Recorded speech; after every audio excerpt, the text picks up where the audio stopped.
হাদিসে বর্ণিত 2 নম্বরের সুন্নত হলো ওয়া ইরফাউল লিহা ওয়া ইরফাউল লিহিয়াতি আউফুল লোহা আউফুল লোহা। রসুল করিম সাল্লাল্লাহু আলাইহি ওয়াসাল্লাম দাড়ি রাখার নির্দেশ দান করেছেন। একটা কথা সংক্ষেপে বোঝা দরকার, নবীগণ দাড়ি রেখেছেন তাই দাড়ি রাখা সুন্নত।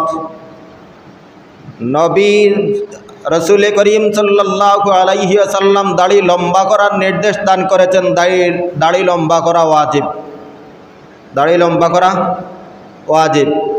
রসুল করিম সাল্লাল্লাহু আলাইহি ওয়াসাল্লাম দাড়ি কাটতে নিষেধ করেছেন, তাই দাড়ি কাটা হারাম।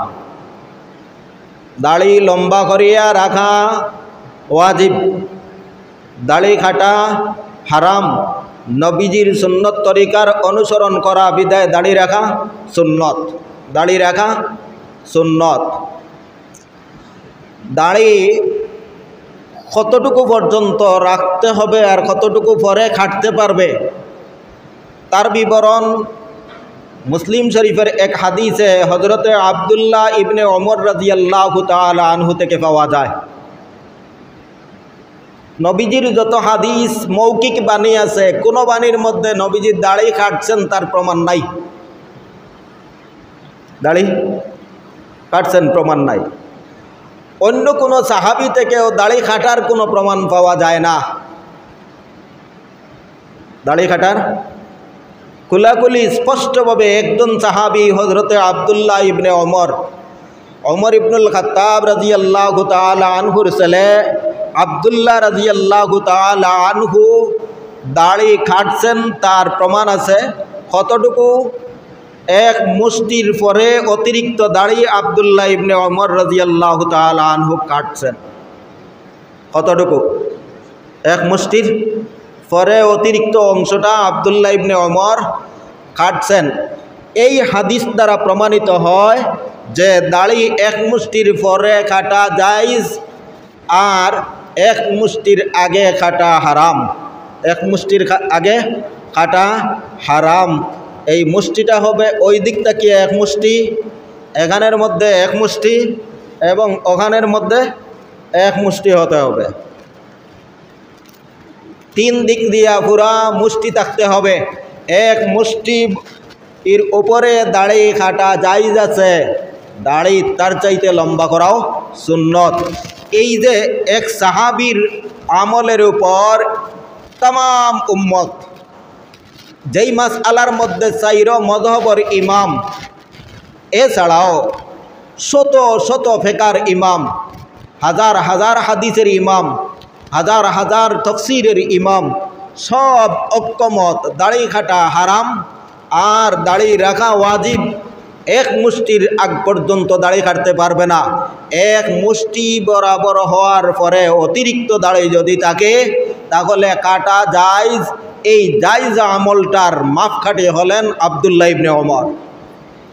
জায়েজ আমলের, বলেন জোরে বলেন, জায়েজ আমলের মাপকাঠি কে? আব্দুল্লাহ ইবনে ওমর। বোঝা গেল লক্ষাধিক সাহাবায়ে কেরামের মধ্য থেকে মাত্র একজন সাহাবীর আমল আমরা পেলাম, কিন্তু ওই সাহাবীর আমলটাও আমাদের জন্য একটা মডেল হয়ে গেছে, একটা মাপকাঠি হয়ে গেছে। এই জন্য আহলুস সুন্নাত ওয়াল জামাত, আহলুস সুন্নাত ওয়াল জামাতের আকীদায় বিশ্বাসী तमाम মুসলমান একমত যে সাহাবায়ে কেরাম আমাদের জন্য ইসলামী জগতের আমলের মাপকাঠি। ইসলামী জগতের আমলের কিভাবে কোন আমল করব, কতটুকু করব, কতটুকু ছাড়ব, কতটুকু রাখব, এর পরিমাণ, এর মাপকাঠি একমাত্র সাহাবায়ে কেরাম। আর সমস্ত সাহাবায়ে কেরামের ইত্তেফাক হওয়া লাগবে না, বরং কোনো একটা কাজ জায়েজ হতে হলে একজন সাহাবীর আমলই যথেষ্ট। একজন সাহাবীর আমল। দেখেন যে দাড়ি রাখা ওয়াজিব, দাড়ি কাটা হারাম, দাড়ি কাটা হারাম আর দাড়ি কাটা হারাম, এই অবস্থায় ওই ব্যক্তিকে চরম সীমার গুনাহগার বলা হয়। যে এক মুষ্টির ভিতরে দাড়ি কাটে তাকে চরম সীমার গুনাহগার বলা হয়। ওকে ইসলামী শরীয়তের পরিভাষায় ফাসিক বলা হয়। কি বলা হয়? জোরে বলেন। যে দাড়ি কাটে তাকে কি বলা হয়? কতটুকুর আগে? এক মুষ্টির আগে দাড়ি কাটলে তাকে ফাসিক বলা হয়। এই ফাসিকের উপর আরো কয়েকটি জরিমানা আছে। ফাসিকের উপর উনি ইমামতি করতে পারবে না। কি করতে পারবে না? ফাসিকে নামাজের ইমামতি করতে পারবে না। ফাসিকের ইমামতি মকরুয়ে তহরিমি, হারামের কাছাকাছি। সব তো দূরের কথা, হারাম পর্যন্ত চলে যায়।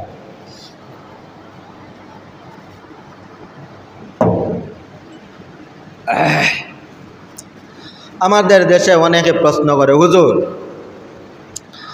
আমাদের এলাকায় আমাদের দেশে হুজুর ছাড়া আর কাউকে ইমামতিতে দেওয়া হয় না। আমরা তো দেখি অন্যান্য দেশের মধ্যে একটা দাড়ি নাই, প্যান্টওয়ালা, শার্টওয়ালা, টুপি নাই, কোনো কিছু নাই, সে ইমামতি করতেছে। সারা বিশ্বই যদি উল্টাপাল্টা করে, ইসলামী শরীয়তের কোনো কিছু আসে যায় না। এই কারণে যার দাড়ি এক মুষ্টি বরাবর নাই সেই ব্যক্তির ইমামতি মকরুয়ে তহরিমি, ওই ব্যক্তি ফাসিক, ওই ব্যক্তির সাক্ষী ইসলামী আদালতে কবুল না।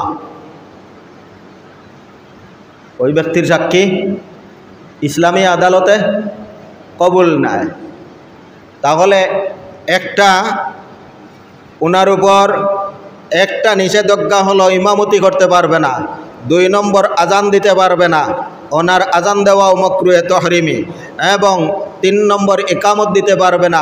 4 নম্বরে ইসলামী আদালতে উনি কোনো সাক্ষী দিতে পারবে না। ইসলামী বিষয়াবলীর মধ্যে উনি সাক্ষী দিতে পারবে না। এই 4টা শাস্তি তার উপর আরোপ করা হয়েছে যেই ব্যক্তি এক মুষ্টির আগ পর্যন্ত দাড়ি কাটবে। দাড়ি কতটুকু রাখবো? এক মুষ্টি পরিমাণ দাড়ি রাখবো। তারপরে আমরা কাটতে পারবো, ছাড়তে পারবো, জায়েজ আছে। কাটতে পারবো, ছাড়তে পারবো, জায়েজ আছে। কিন্তু এর আগ পর্যন্ত কাটা সম্পূর্ণ হারাম। আমি আগেই বলছিলাম, ফিতরত বা স্বভাবজাত সুন্নত ইখতারাহাল আম্বিয়াও, as-সুন্নাতুল কদিমাতু, ওই চিরাচরিত সুন্নত এবং নীতি যাকে तमाम আম্বিয়ায়ে কেরাম গ্রহণ করেছেন। ওয়াকাদ ইত্তাফাকাতিল শরাইউ, সমস্ত শরীয়ত এর উপর একমত। চাই ইহুদি শরীয়ত হোক, খ্রিস্টান শরীয়ত হোক এবং সাবি শরীয়ত হোক, আসমানি যত শরীয়ত, আসমানি যত ইসলামী দ্বীনের নীতিমালা আছে, সবগুলা শরীয়ত এর মধ্যে একমত। অর্থাৎ আদম আলা নবীনা আলাইহিস সালাতু ওয়াস সালাম থেকে নিয়ে আমাদের নবী মুহাম্মদুর রাসূলুল্লাহ সাল্লাল্লাহু আলাইহি ওয়াসাল্লাম পর্যন্ত तमाम নবীগণের সুন্নত হলো দাড়ি রাখা। দাড়ি রাখা, দাড়ি শুধুমাত্র রাখার নির্দেশ দেন নাই, আমাদের নবীজি বলেছেন দাড়ি ছেড়ে দাও, দাড়ি লম্বা করো, দাড়ি বড় করো। এই সমস্ত নির্দেশ হাদিসের মধ্যে এসেছে। এখন যদি আমরা দাড়ি কাটি তাহলে तमाम নবীগণের সুন্নতকে অস্বীকার করা হলো।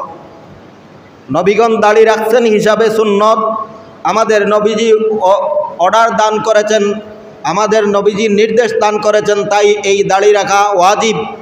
এই দাড়ির জন্য দুনিয়ার জগতের শাস্তি হলো 4টি, আখিরাতের জগতের শাস্তি হলো আল্লাহর নবীর দরবারে ওই ব্যক্তি সুপারিশ লাভ করতে পারবে না। দুনিয়ার জগতে ইমামতি করতে পারবে না, আজান দিতে পারবে না, ইকামত দিতে পারবে না, সাক্ষী দিতে পারবে না। আখিরাতের জগতে ওই ব্যক্তি আল্লাহর নবীর সুপারিশ থেকে বঞ্চিত হবে, আল্লাহর নবীর সুপারিশ থেকে বঞ্চিত হবে। হাদিসে তো আরও যথেষ্ট আলোচনা আছে, যেই ব্যক্তি দাড়ি কাটবে সে যেন নবীগণের কলিজার মধ্যে আঘাত করল,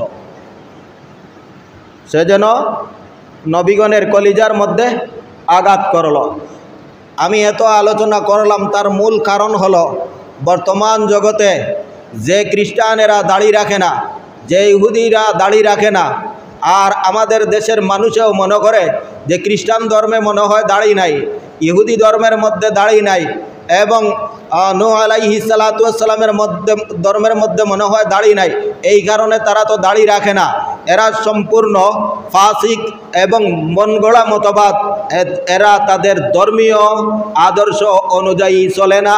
এর কারণে অনেক সময় বর্তমান জগতের নামদারি খ্রিস্টানেরা, বর্তমান জগতের নামদারি ইহুদিরা, ওরা সম্পূর্ণ নিজস্ব মতবাদে চলে। তারা মূল তাওরাত এবং ইনজিলের শরীয়ত অনুযায়ী চলে না। দাড়ি রাখার উপকারিতা আছে। কি আছে? দাড়ি রাখার উপকারিতা আছে। দাড়ি রাখলে চোখের জ্যোতি কমে না। দাড়ি কাটলে চোখের জ্যোতি কমে যায়। দাড়ি রাখলে দাঁতের মাড়ি নষ্ট হয় না, দাঁত ক্ষয় হয় না, দাঁত দুর্বল হয় না। কিন্তু দাড়ি কাটার সাথে সাথে ওই ব্যক্তির চোয়ালের এই সম্পর্কের কারণে সেই ব্যক্তির দাঁত পর্যন্ত নড়ে যায়। এই এক দাড়ি যার কারণে ওই ব্যক্তির শরীরের মধ্যে অনেক ধরনের এফেক্ট আছে। প্রথম নম্বরের যে দাড়ি না রাখার অপকারিতা, তা হলো চোখের উপর প্রভাব পড়ে। দাড়ি মুন্ডানোর কারণে চোখের জ্যোতি, চোখের আলো কমে যায়, চোখের মধ্যে বিভিন্ন ধরনের রোগ দেখা দেয়। আর দাড়ি রাখলে এই সমস্ত রোগ থেকে নিরাপদ থাকা যায়। আল্লাহ প্রদত্ত নেয়ামত। 2 নম্বর আল্লাহ প্রদত্ত নেয়ামত, দাঁতগুলি মজবুত থাকে, দাঁতের মাড়ি মজবুত থাকে, দাঁত হয় না, দাঁতের মধ্যে বিষ বেদনা স্বাভাবিকত করে না অন্য কোনো কারণ সংযোজিত না হলে। তাহলে বুঝতে পারলাম দাড়ি রাখার মধ্যে উপকারিতা আছে, নিজের দৈনন্দিন জীবনের উপকারিতা এবং নিজের শারীরিক উপকারিতা।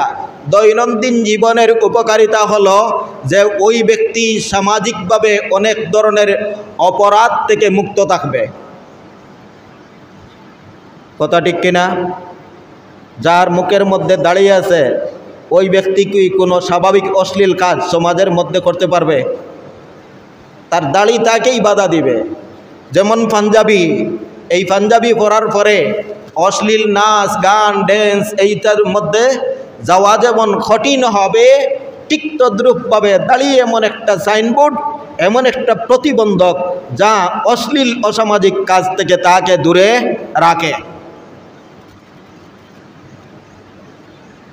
3 নম্বরে দাড়ির দ্বারা মানুষের দিনদারিত্বের একটা সনদ এবং সার্টিফিকেট, সনদ এবং সার্টিফিকেট। ওনার অন্তরের মধ্যে রসুল করিম সাল্লাল্লাহু আলাইহি ওয়াসাল্লামের মহব্বত আছে, বিদায় উনি নবীজির সুন্নতের উপর আমল করেছে। এটাই হলো তার সবচাইতে বড় ডকুমেন্টারি এবং প্রমাণ। যার অন্তরে আল্লাহর নবীর মহব্বত আছে, ওই ব্যক্তি নবীজির সুন্নতের উপর আমল করে।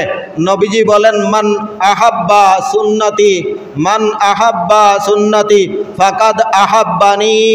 যেই ব্যক্তি আমার সুন্নতকে মহব্বত করলো, আদরের সাথে আমার সুন্নত পালন করলো, হৃদয়ে ও আন্তরিকতার সাথে আমার সুন্নতকে পালন করলো, ফাকাদ আহাব্বানি, সে বাস্তবে আমি নবীকে মহব্বত করলো। সুবহানাল্লাহ।